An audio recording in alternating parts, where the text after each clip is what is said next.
Hey, how's it going, everyone? Sorry, I'm in a little bit of the dark here. I think just farther away from.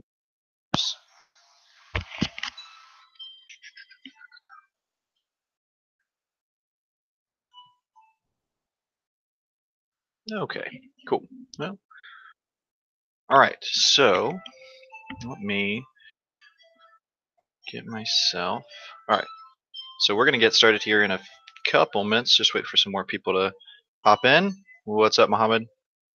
Yo, yo. Okay. So let me get some more light in here. This is crazy dark. I don't know what's different. I was in the same setup last time. All right. Give me just a minute.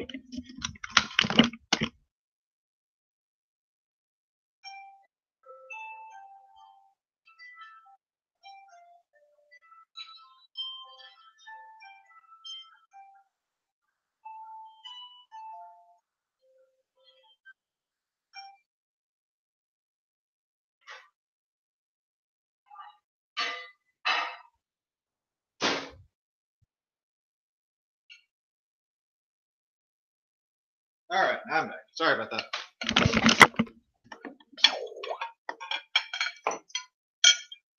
Okay. Yoink. All right, we're just going to be in the dark here today. I don't know what the deal is. The dealio. That's cool. We don't need to see me. You guys need to see Teddy, probably. That'll come later.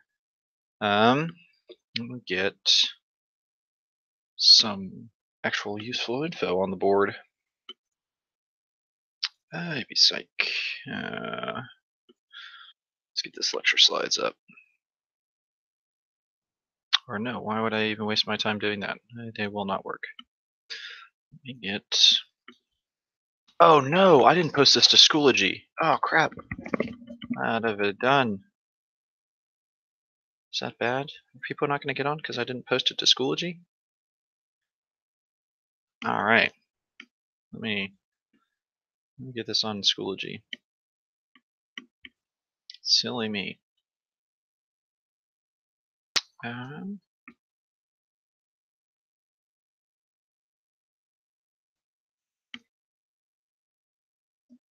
My bad. My bad.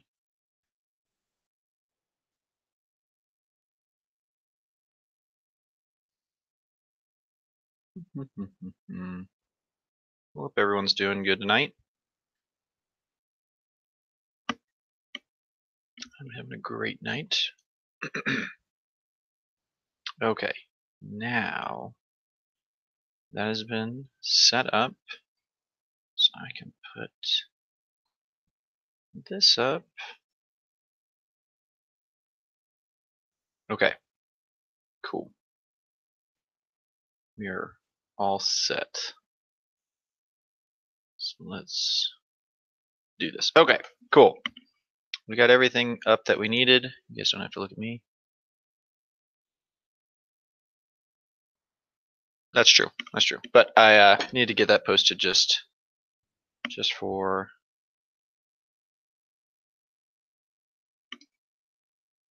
just in case.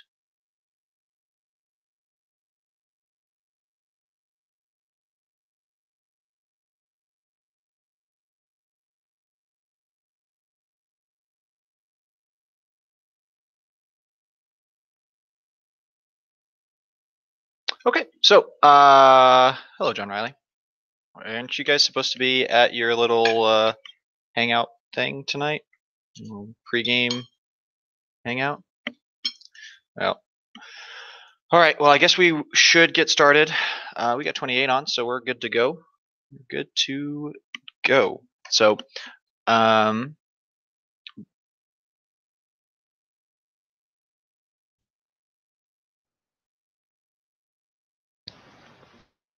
okay. So, let's do this. Motivation. Before I get going, hello, awesome boys soccer team. Yeah, no, it's probably the soccer guys.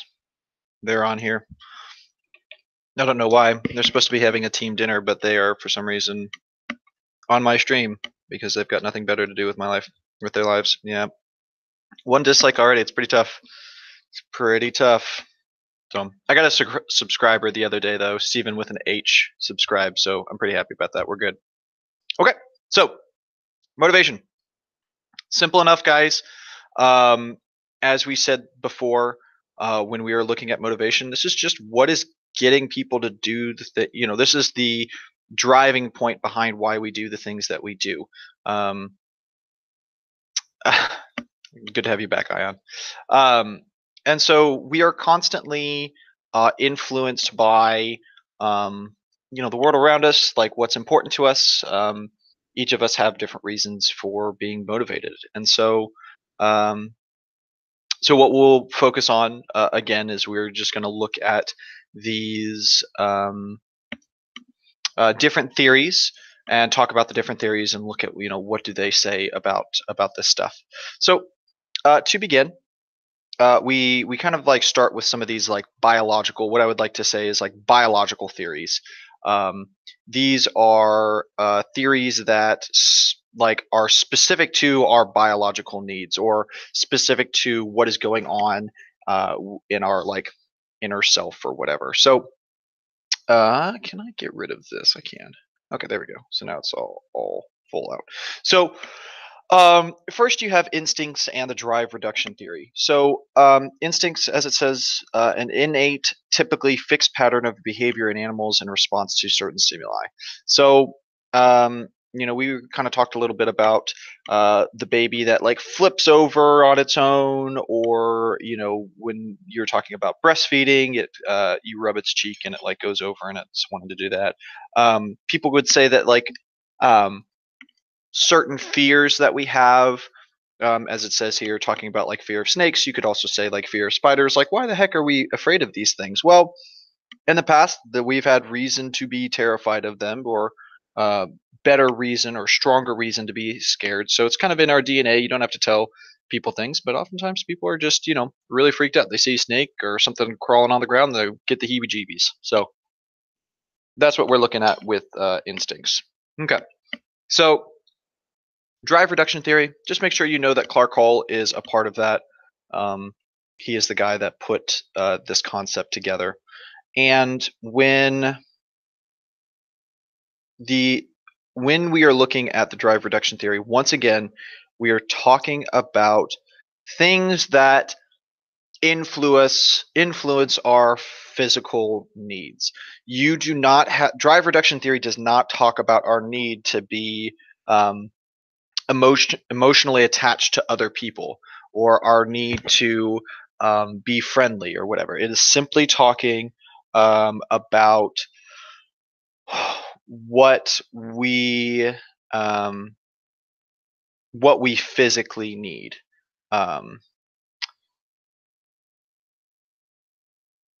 Ion, the good question. So sorry, I minimized the chat window.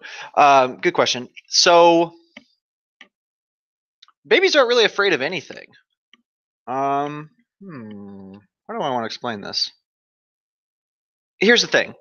Think about snakes and spiders. How many people are afraid? I can't answer your question about babies not being afraid of snakes. I'm not sure. But think about how many people are afraid of snakes and how many people are afraid of spiders. And recognize that there are so many other animals that are way more terrifying than those things, like way more dangerous. But for some reason, man, when you see a spider, you're like, whoa, like freaking out. Like it's just, we're scared. I mean, we're freaked out by them. So, I don't know. That's a good question. I don't know technically why babies aren't afraid, but babies generally aren't really afraid of anything.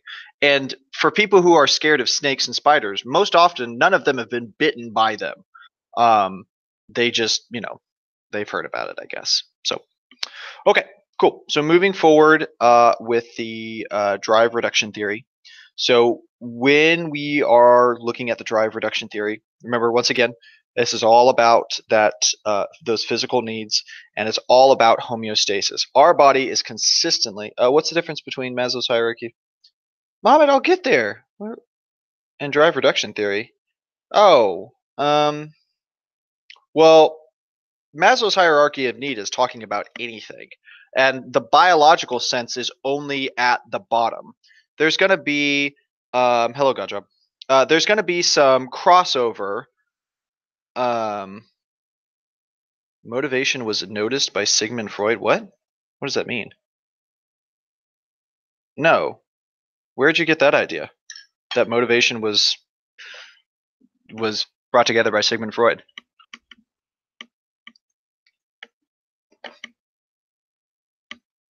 I've never heard of that before.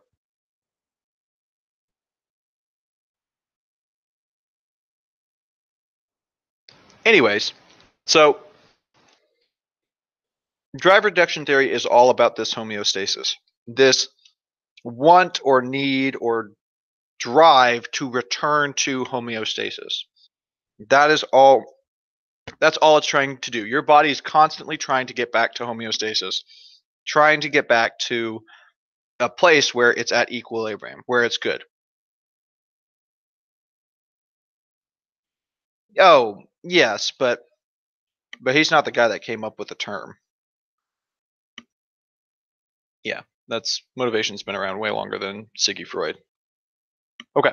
So when you have this lack of homeostasis, you are driven, you are motivated to get back to homeostasis. But one of the major things here, drive reduction, this motivation does not deal with decision making. Like, you still make your own decisions. If I'm hungry, I might not eat just now. If I'm thirsty, I might not just eat or drink right now. All that stuff. So real cut and dry stuff. I'm gonna power through that. If you have any questions on these, I'm gonna kind of rush through some of these because I feel like most of this is pretty cut and dry.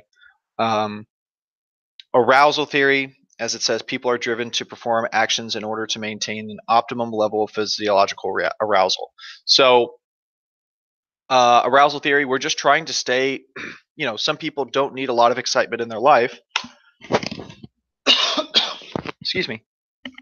While others do. While others need tons of excitement, they need to be doing things, hanging out with friends, and all that stuff. So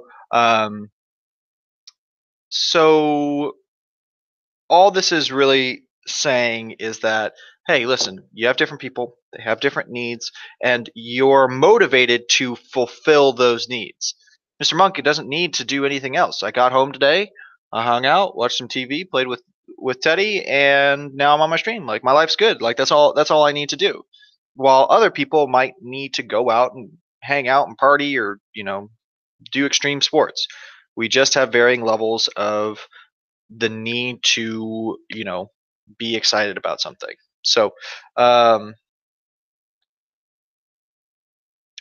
that being said, let's look at the Yerkes-Dodson curve. And the Yerkes-Dodson curve is just a picture of how stress influences our performance. When we are too stressed out, our performance gets really bad. If we aren't stressed out enough, and interchange stress with arousal. So if we're too excited, or if we're not excited, or not interested, or interest is the wrong word. Aroused, then our performance is going to be really poor.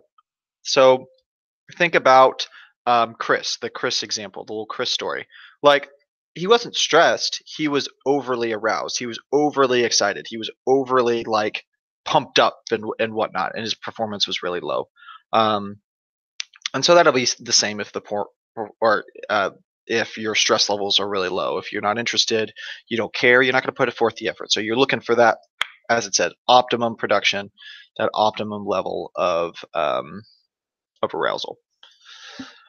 Okay, so cognitive dissonance theory. All right, so this is the one that I've been wondering. Oh, is arousal theory only related to stress? No. As I said, it could also mean just excitement. Yep. Okay. So, okay. So looking at cognitive dissonance, I'm going to show a. Oh, I don't know how this works. Can I have you guys watch a video on here? Let me see. I don't know if this is going to work or not.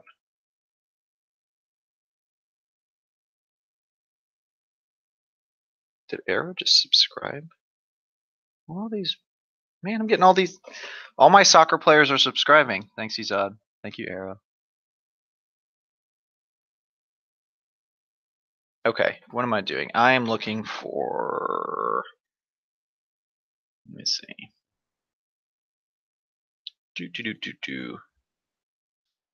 Okay, I want you guys to watch this video so we can talk about it.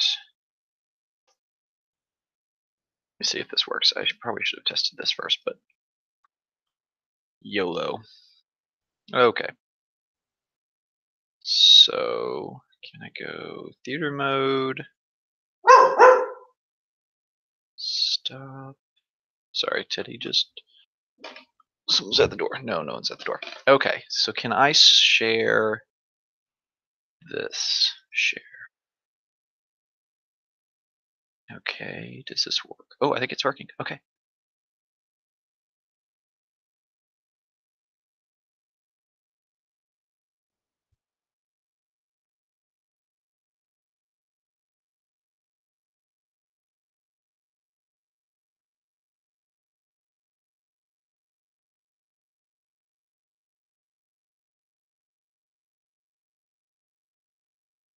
Can you guys hear that? I don't think you can because I think I've got my no audio, right? Because it's off of me.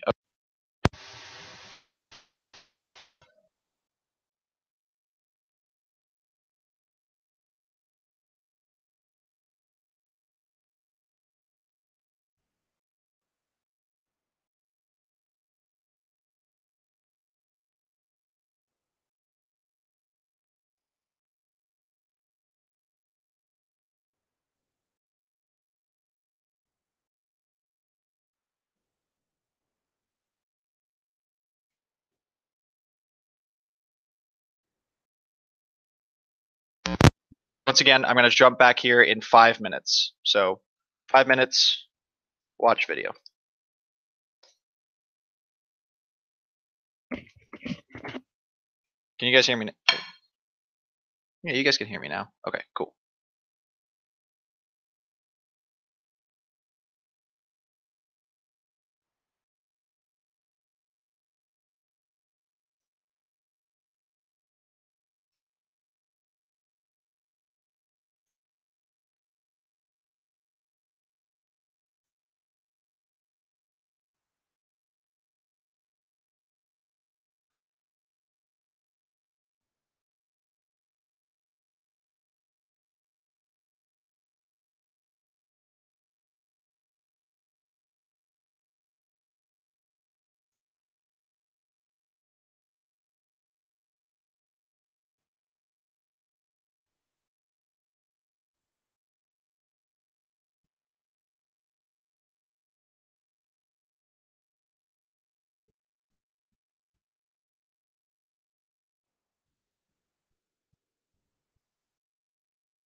Ms. Bell, we haven't even started. We were waiting literally for you.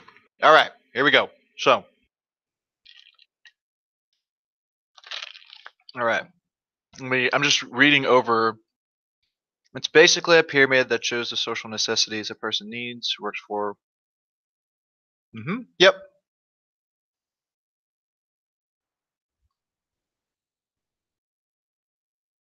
Yep. Yep. Yep. Yep.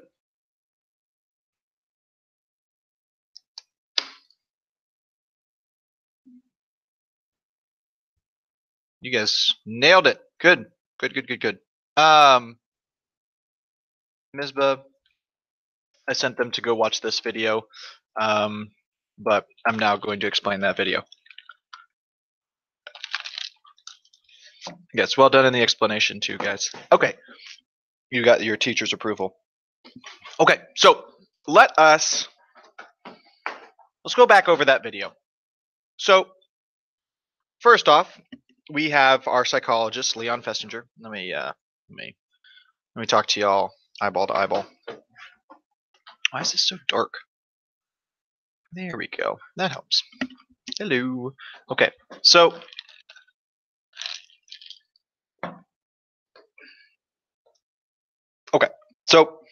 in this video, or in this experiment, you have Leon Festinger has basically two groups of people, two people that we're working with. The first group, or both of these groups, do the same thing to start. They go and they do a test, and that test is really boring. Like, everyone's just like, this is the dumbest thing ever. They basically have like a block of these pegs, and they're supposed to like turn each one of them like a half turn, and they have to do all of them, and it takes them a while, and it's like, it is not enjoyable. Okay, so they have to do this really, really boring task. Now, the way in which the groups are now split is going to be how much they are paid to do their thing. Okay, so you have one group that is paid $20 to. Oh, let me take a further step back. What they need them to do is they need them to go and explain, like, hey, they need them to lie. They need them to be like, hey, this experiment, like, woo, it was badass. It was like, oh, sorry, it was really fun. Like, it was really great. Like, super, like, I enjoyed it. You should totally try it. It was well worth my time. That's the lie that they need to do. Now, you now have two theories, or you now have two groups of people. One group is given $20 in order to lie. Like, hey, here's $20, go lie. And then the other group is given $1. Same thing, go lie now. So for the person that was given $20, what this experiment is showing, and this is like the control group. This isn't the group that we're like really looking at. We don't care about them all that much. But they're given $20 and they go and they do their lying thing. And there at the end, they ask them, okay, well, what did you think about the original experiment? I know I've told you to go lie, but now what I need you to do is tell me honestly, did you enjoy the experiment?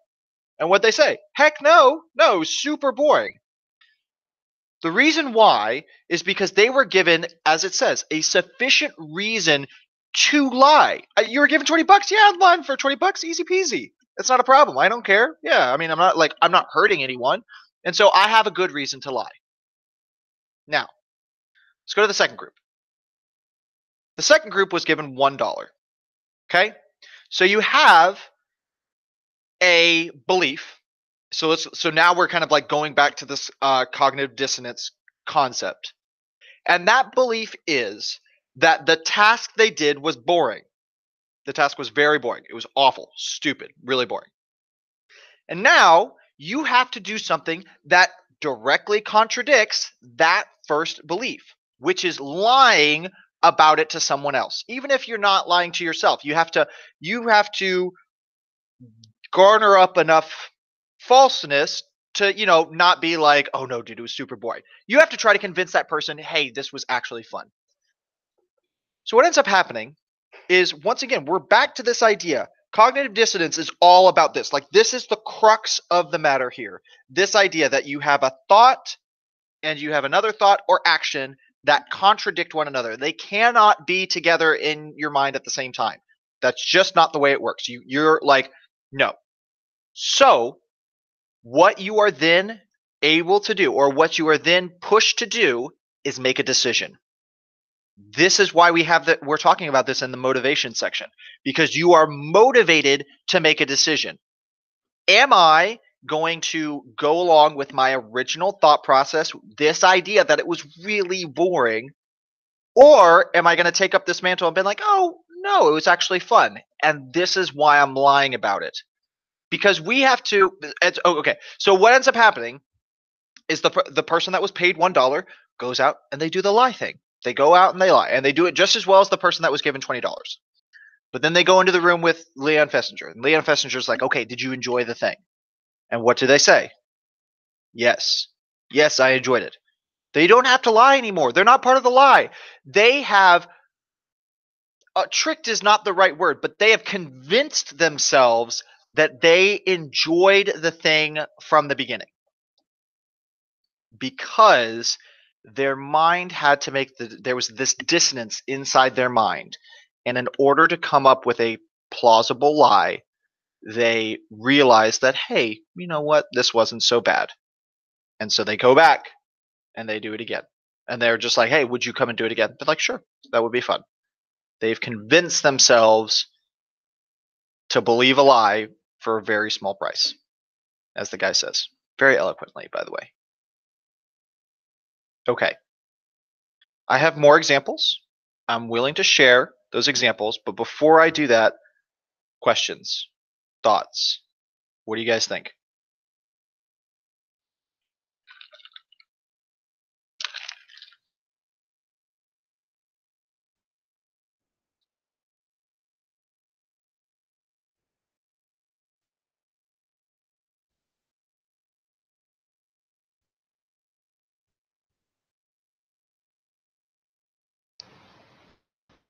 Does this make sense?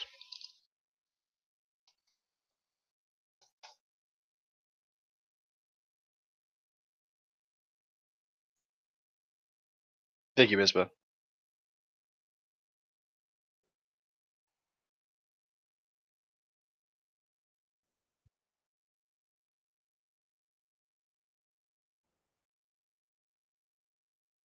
Yeah, they had to come. So they had to come up. Yeah, insufficient reward equals dissonant. You are motivated to change your. No, no. Yeah, slow down. Don't think that just because recognize that all this was saying, all this was showing was this idea that when you have differing thought processes, you have to make a decision about one of them. And this was just kind of one of those like little tricky things, like, oh, hey, we kind of convinced them to believe this one thing, even though it's not, they originally didn't believe it was true. So it's just kind of like a little like it's just a little fancy thing. So don't get too like, Akash, you're kind of like trying to redefine it into this other thing, I believe. It really, yes, it's that difference between that viewpoint and that action. But it also can be differing viewpoints. I mean, this is how we make a lot of our decisions. Like, when you change your mind about something, like let's use gun control as one of these discussions. There's a guy online, or they did a yeah, no, it's not always dependent on award. So if I had two conflicting ideas in the result, no, it's not always dependent on award. Okay, so here's a perfect example. Okay, so you have this guy online. Some of you might have seen this video. It cropped up because of the shootings in Florida. And this guy was like used to be like part of the NRA, like really like big on guns and stuff like that. And he had an AR, whatever, like one of the like the gun that's been that shot up the school. And he was just like, this was something that he used to believe, that like guns were important, like he wanted it. And now, because of these other things, that was his belief. He had these other thoughts, or like these like contradictions to that. And he recognized, oh, you're like, no, like I don't believe this anymore. So he was motivated because he believed that guns were fine or whatever. Like, and he owned like a semi-automatic rifle or an automatic rifle or whatever that I don't know about guns, but he owned that thing.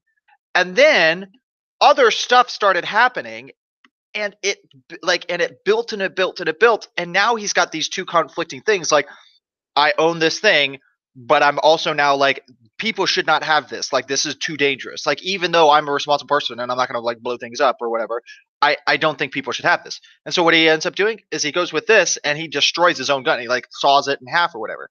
And that is cognitive dissonance. Think about any time you change your mind about something, like you change your mind about a person. Like, have you ever like really disliked someone, and then and then they do something nice for someone else, and you're just like, oh crap, what, I thought I hated that person, but now they're doing nice things.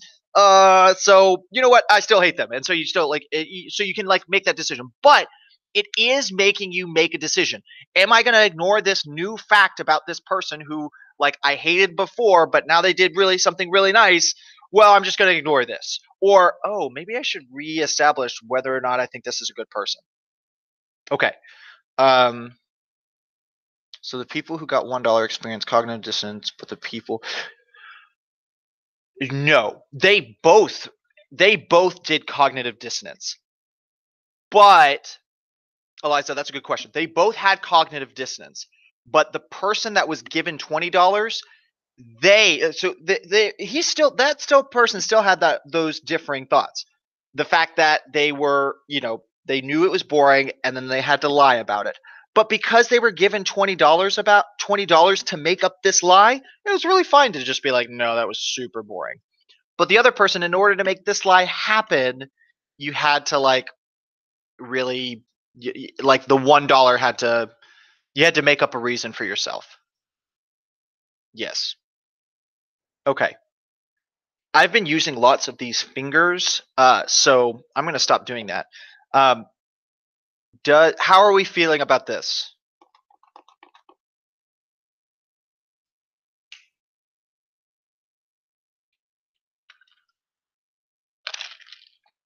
I gotta stop drinking in front of you. I'm sorry, I just heard it for the first time and it's really annoying. It annoys me. Okay, Hibba's got it. Thank you, Hibba. So the reward affected their response, but they are both experiencing. Yes, they are both experiencing dissonance, but one is just way more powerful than the others. Okay, better. Okay. This is like one of those big terms that people kind of get tripped up on, and it does like weird things. If you have more issues with it, if I think on the hello Teddy. Do I have a bunch of examples on here? Oh, I just have one. There's another example on the notes section. It's about a guy who buys like a car.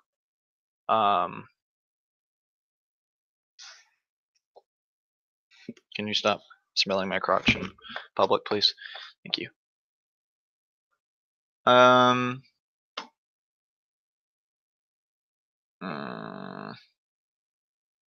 Yeah, so if you look at this, is important for the man to take care of the environment. Is important for the man to take care of the environment. He's driving a car that is not yet. So you can read that right there. So that's another one. Okay. Guys, if you have any issues on it, you can just come in tomorrow morning or something, or ask me a question before class. I don't know. You can also just Google it. Go Google Google cognitive dissonance examples. There are other videos on it and stuff. Like there's tons of resources. You can find your answer that you need. So, but otherwise, I'm going to keep going. I know I spent a lot of time on that, but I know people get tripped up on that all the time. So I'm going to blaze through some of this real quick. This is easy stuff. Maslow's hierarchy of needs. Yes, it's on your.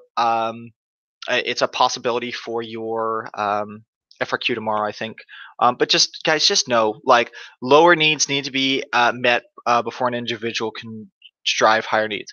Guys, everyone is looking to get to self-actualization, and later on, the more advanced ones is transcendence. That was what Maslow believed. That's the humanistic psychologist belief, is that everyone is trying to become the best person that they can be, but they can't do those things until they take care of these lower ends. You've got to make sure you cannot pursue your best self if you don't have food or water. You cannot pursue your best self if your house burned down and you no longer have a place to stay. You need to feel safe and secure. You need to have family and people who love you. You need all of these things in order to pursue higher end needs. That's all that is talking about. I just minimized that on accident, sorry.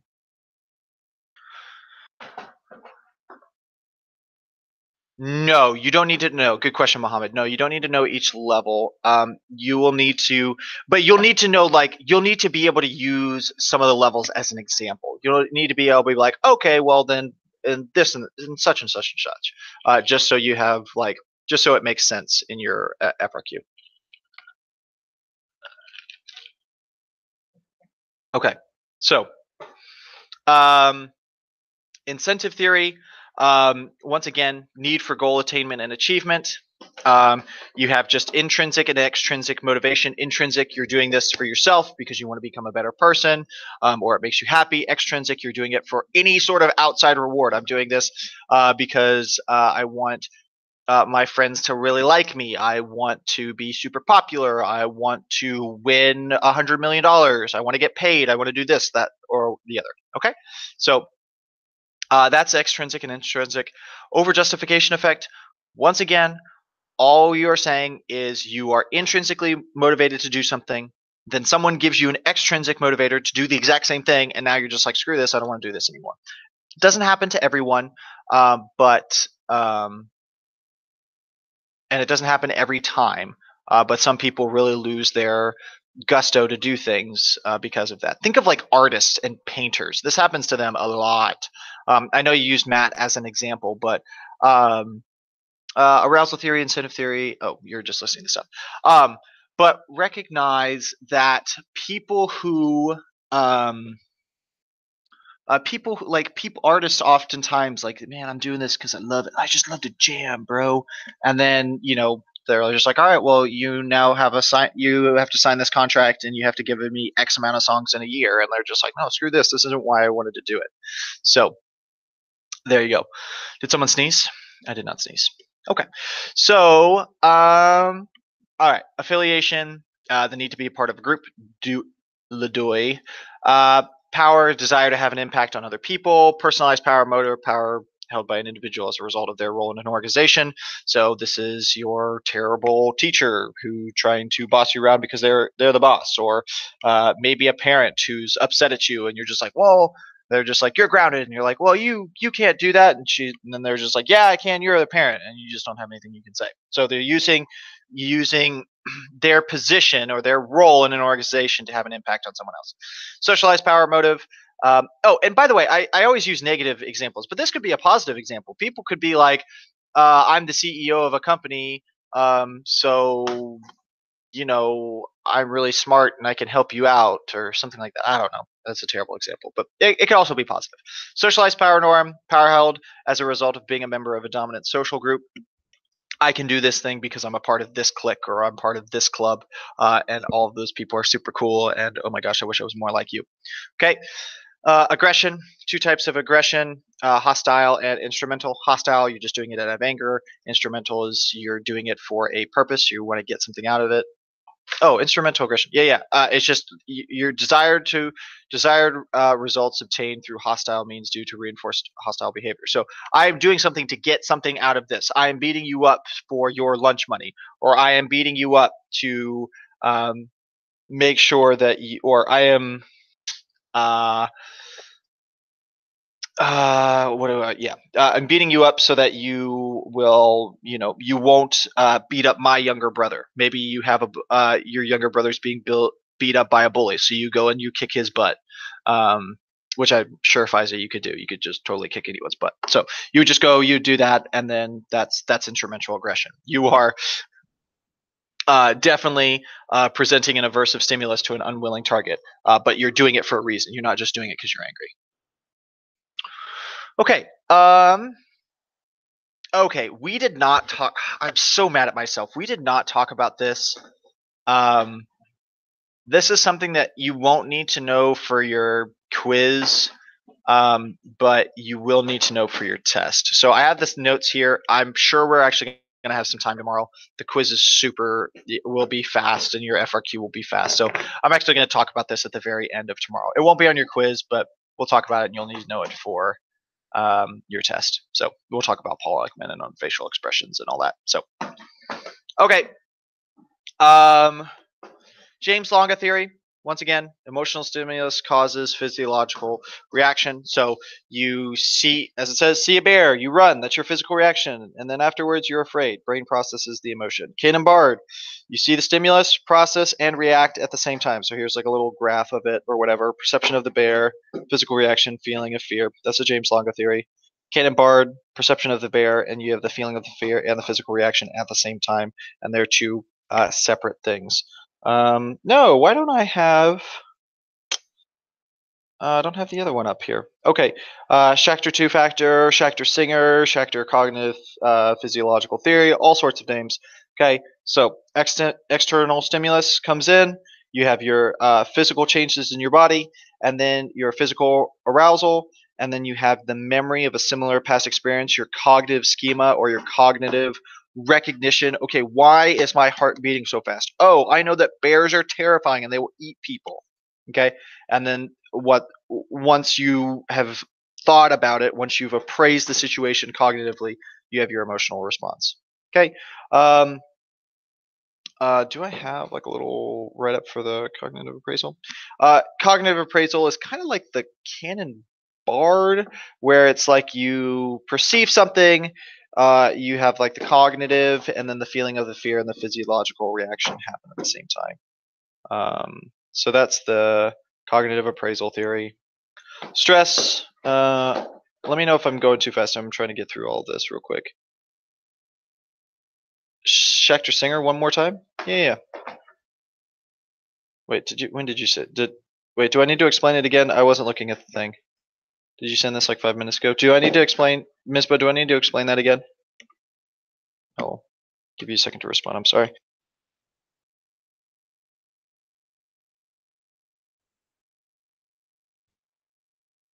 Janelle, I don't know what your why you put a 0 exclamation point and whatever that other thing is. Is that because I'm going too fast, or do you want me to stop? Does cognitive appraisal theory also say that physiological reactions and emotions are independent, or is it just the canon bard? Yes, because they're independent because they're split from each other, but they're also happening like simultaneously. So yes, yeah.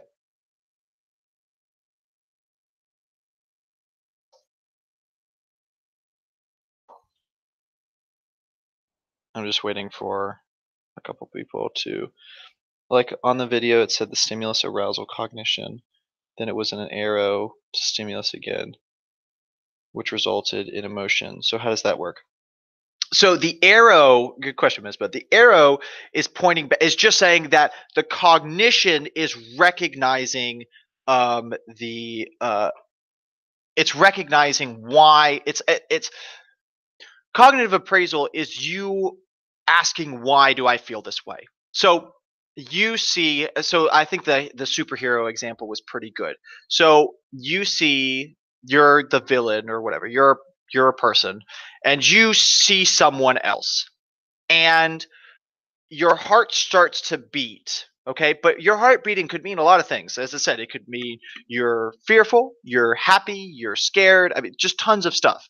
And so what cognitive appraisal is saying is that our mind like checks it, like, wait a minute, okay, what is this feeling, that what is this physical reaction? Oh, my heart's beating. Okay, but why am I heart beating? Who is this person? Are they important to me? Are they a long lost love? Are they someone that I'm afraid of? Are they going to here to kill me?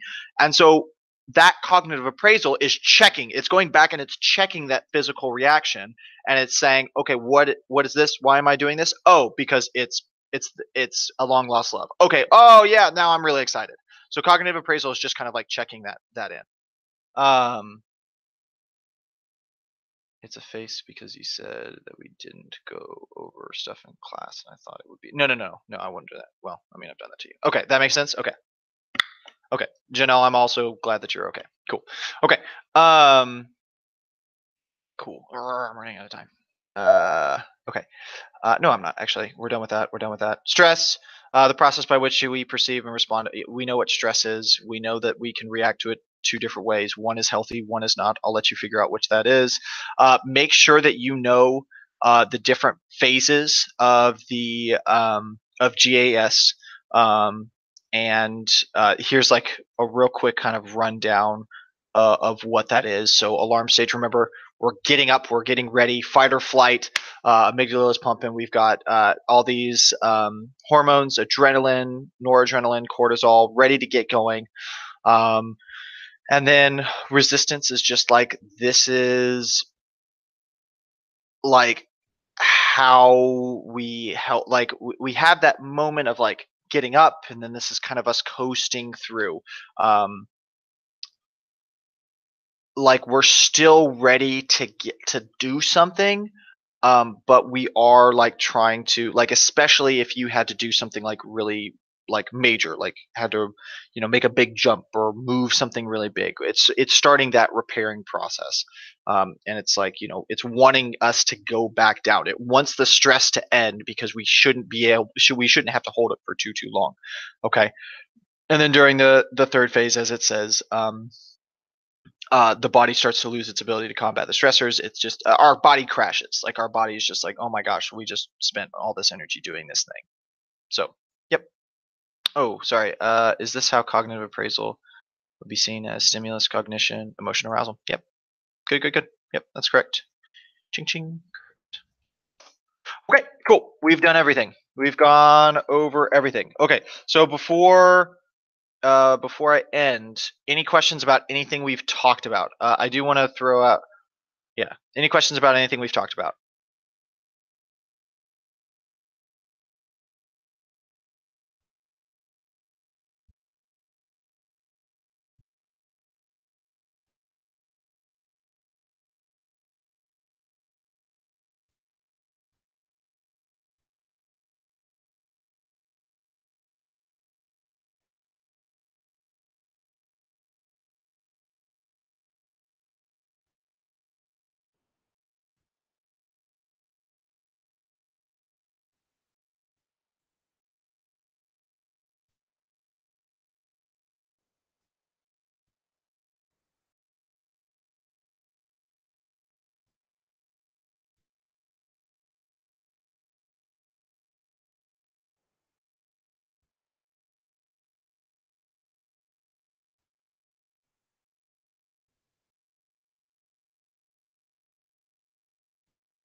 Okay. Altruistic behavior is behavior that people do with no, it's like helping someone else out without any expectation of getting anything in return. So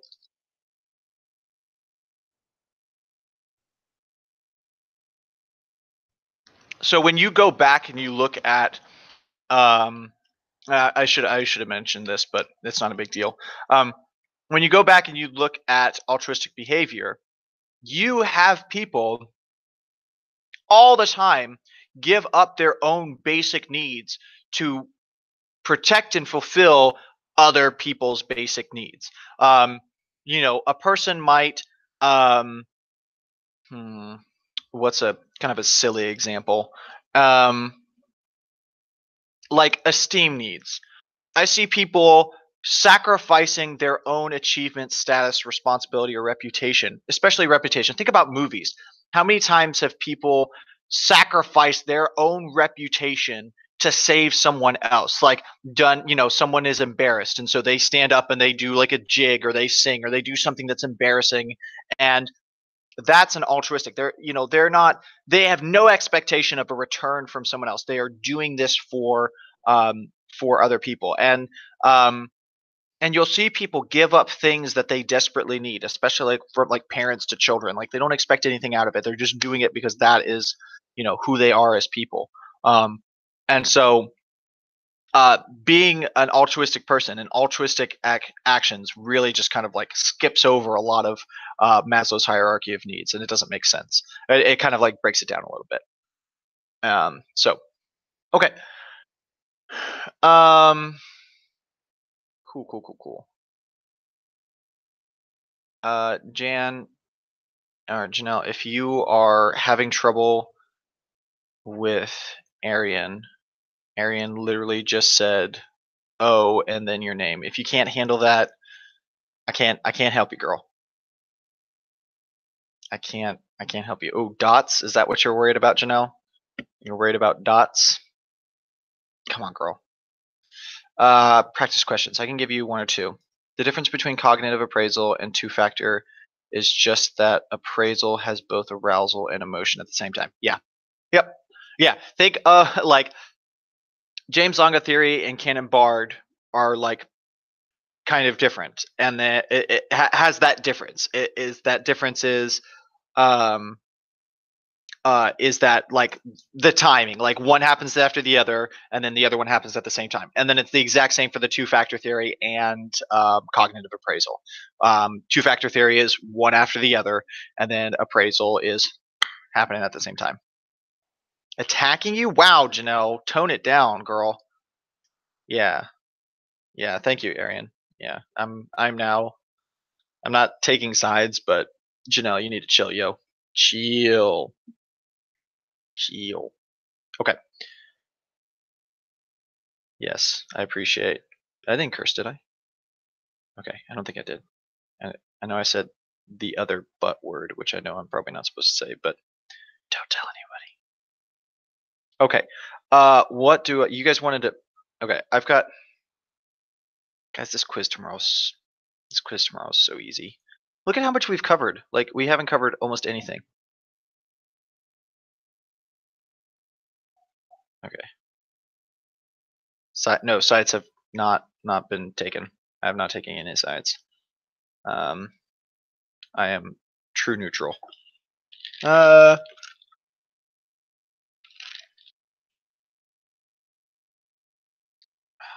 don't have a lot of. Let me see if I can find any test questions. Not that. Did we just go over motivation, emotion? No. There we go. All right.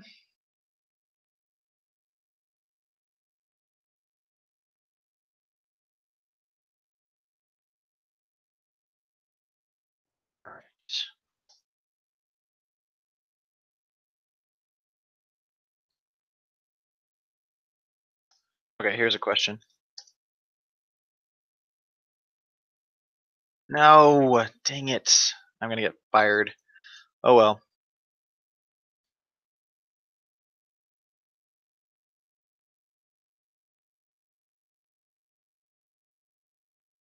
All right, there's our first question.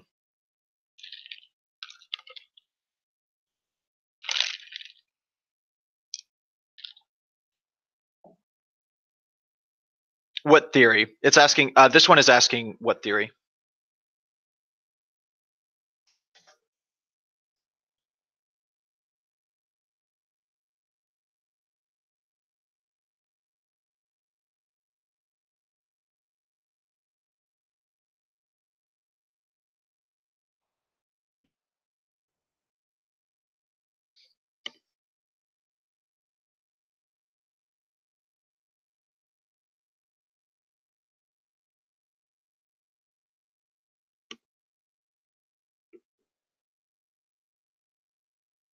Yes, incentive is correct. Good. Incentive is correct.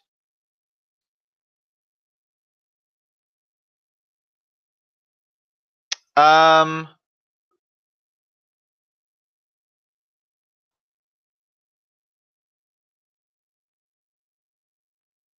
No, that's extrinsic. It's extrinsic. It's incentive, but it's extrinsic incentive motivation. Demonetized? Demonent? Stephen, what are you asking? An emotion is short, like it's a feeling, and yeah, mood is emotion over time. Yep. Okay, next question. Two-part or two sections. Would you put both intrinsic incentive and extrinsic incentive? Yeah. Oh yeah. You should know the difference. Yeah, or a mood lasts in an hour or something. Yeah, mood is long term. Yep. Mizba, you're about to get fired, yo. Can't be given wrong answers.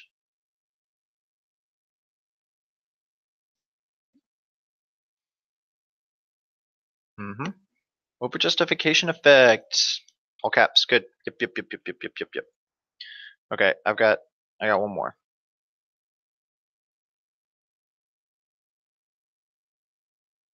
All right, let's see if you guys get this one. This one's tough.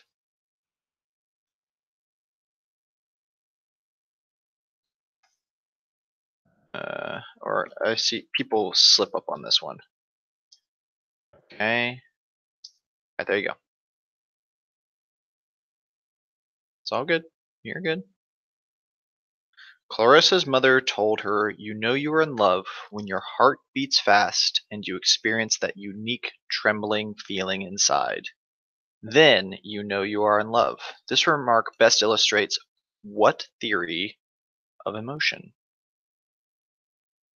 Think on this.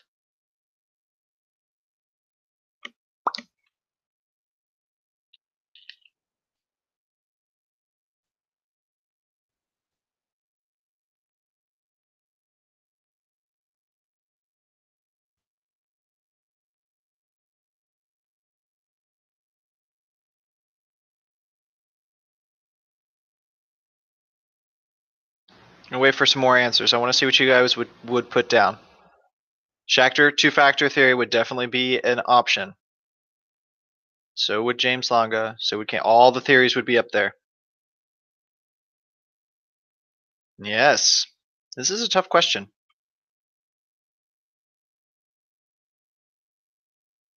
I had this on my test last year and I got a lot of different answers. Okay. The correct answer, drumroll please, is the James Longa theory. No, don't change it, Mahira. Don't listen to other people. Know it in your heart. James Longa theory is correct. Okay, so let's break this down. I'm going to type up how you would break this down. Clarissa's mother knows you are in love when your heart beats fast and you experience that oh, what did I just say? No, I'm saying James Longa. No, it is the Cannonbard. Yeah, don't listen to me. Oh no, I'm sorry. No, it's the Cannonbard because it's happening at the same time. Oh my gosh, it's Cannonbard. Ah, yes, my bad. My bad. No, yeah. I'm gonna no. Don't get okay. Why is it the Cannonbard? Why is it the Cannonbard? Because look at the way that it's. I'm terrible. It says heart beats fast, and you experience that that trembling feeling inside. Yes, you got to go with your gut.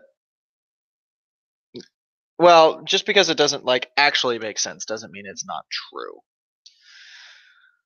Yeah, sorry. I'm trying to make people's lives as difficult as possible. Yep. All right. Yep. Okay. So, I am done. I'm going to bed.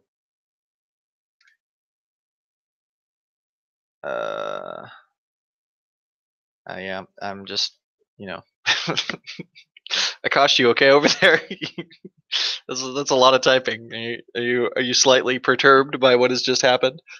All right, we're done for tonight. We are we're a little past 2, so no, you guys are gonna do fine. Tomorrow, y'all are gonna. I am not staying any longer. I have to. Oh. Okay. Well, I'm glad you're now awake. Teddy, come on. I have to get there, dude. Come on. Where are you going? Come here. Come on. Yeah. What's up? All right. So, thank you everyone for hopping on the stream. About to clutch. How am I leaving you guys hanging? Oh, I mean, is that what you wanted, Teddy? Is that how you thought I was going to leave you hanging? I have other things to do with my life, like go to bed. Pretty exciting stuff. What do you think, Teddy? I can barely even see you. You're so dark.